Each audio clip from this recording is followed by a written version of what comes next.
AITA for wanting to divorce my husband over a birthday party and cake.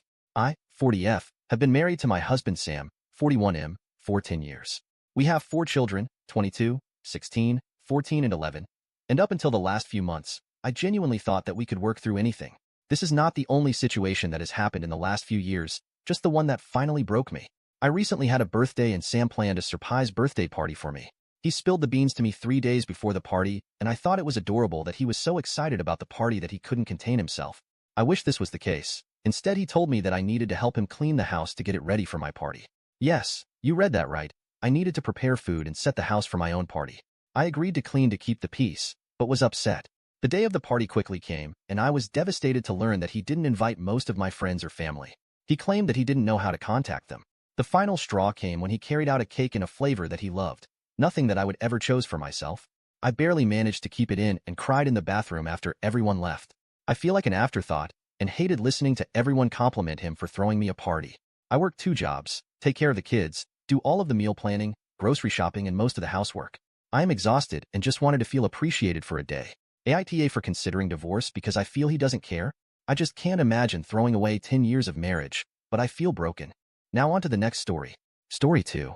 AITA for telling it my sister she got what SE deserved after our older brother beat and choked her. The title sounds bad, but here's the context. 8 months ago, our oldest brother, 28M, was jumped from behind and stabbed 13 times and cut up by 3 men after he left a grocery store on his way home from work. He nearly didn't make it and spent 4 months in and out the hospital. They stole his phone, wallet, everything he had on him, and took the car as well, skipping all the legal stuff. So far, only one of the men responsible has been caught when he tried to pawn some of my brother's things. After my brother got discharged from the hospital, he moved back in with our parents. All 3 of us kids are living with our parents at the moment. My sister is 20F, I'm 21M, and obviously my brother 28M. Due to what happened, my brother developed PTSD and has been diagnosed with PTSD. It was so bad that he couldn't allow anyone to walk behind him at all. He didn't even want to leave the house. I have to say that my brother is doing very well, or was doing well up until my idiot sister. He is going to therapy, no problem taking his meds, and like I said, he has been doing very well to the point that he doesn't completely freak out when someone is behind him, and he has been able to leave the house. Although he still completely avoids grocery stores at the moment, and sometimes still hyperventilate if we have to stop somewhere at night, but he is working on it and is getting better. I have to give it to his therapist, that lady is amazing. She has even helped the family and his girlfriend understand better, and giving us the knowledge and tools to assist my brother better. This is what happened. A little more than a week ago, my brother came home around 8 p.m. after visiting his girlfriend. My idiot sister thought it would be a good idea to hide behind the front door in the dark and jump on my brother from behind when he entered the house.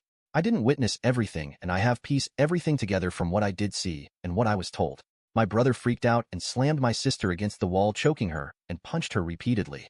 I don't know how many times he punched her, but my sister has a broken nose, busted eye socket, swollen face, and some brushed ribs.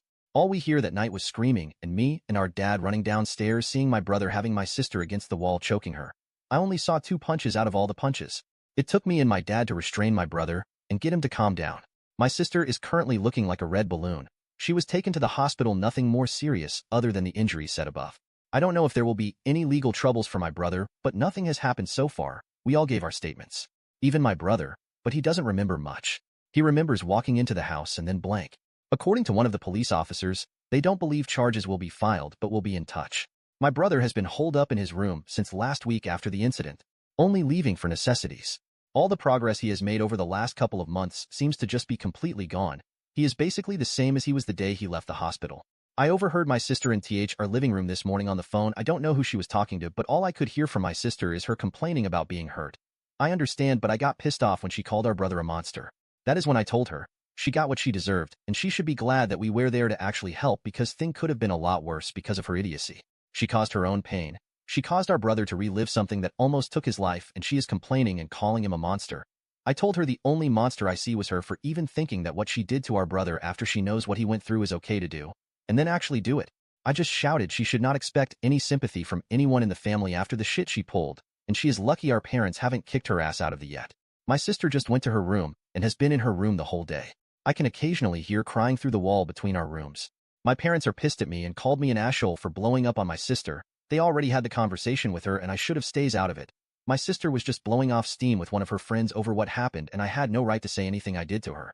Edit. Before someone calls my brother abusive again.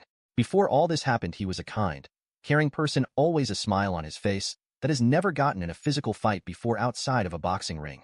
I'm not asking on my brother's actions by mine, but as you want to weigh in on my brother's actions, please ask yourself this question first.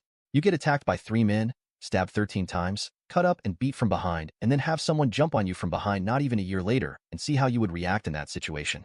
I don't know what went through his head at that moment, but I can tell you it wasn't who my sister is jumping one as a fucking joke. It was something like, I'm getting attacked again. I have to protect myself.